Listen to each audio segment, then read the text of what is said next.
অবহেলিত জনপদের নাম দহেরি ইউনিয়ন, আর সেই জনপদে নেই আহামরি রাস্তাঘাট। আসসালামু আলাইকুম, আমি শানু, স্বরূপ টিভি বাংলা থেকে সবাইকে স্বাগত।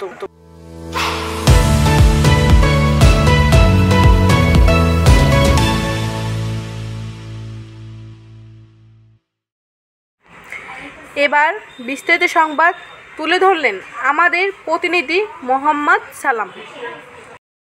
আমি পশ্চিম সদর ডিগ্রি কলেজের ছাত্রী। আর আমাদের এই ব্রিজ ভাঙার কারণে আমরা কলেজে ঠিকমতো যাইতে পারতেছি না। শিকদার, আমি পশ্চিম সদর শৈক্ষিতি কলেজে পড়ি।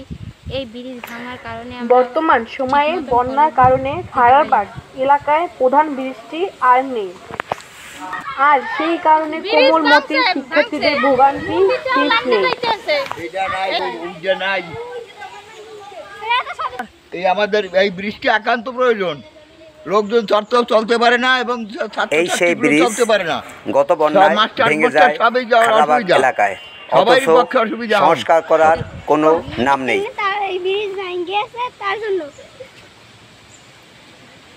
সর্বজনীয় মন্দির এই অবস্থা। ব্রিজের পাশাপাশি এলাকায় মন্দিরেরও ক্ষতি সাধন হয়।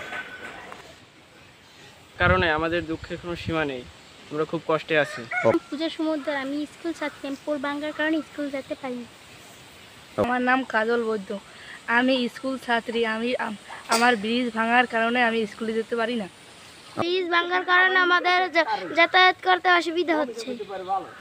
ব্রিজ ভাঙছে, লাইন দিয়ে দাও, লাইন দিয়ে দাও, লাইন দিয়ে সবাই। তুই লাভ দে।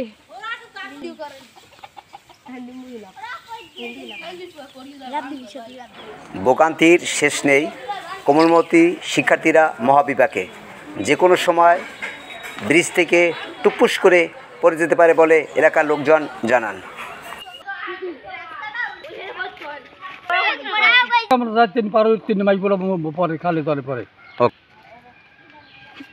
ওদিকে নাই, যেরকম রাস্তাঘাটে সমস্যা ভেঙে গেছে, তারপর রাস্তার অবস্থা খুবই খারাপ। আমাকে ওদিকে খুবই উন্নত হয়েছে। নিয়াজ মোর্শেদ, স্বরূপ টিভি বাংলা।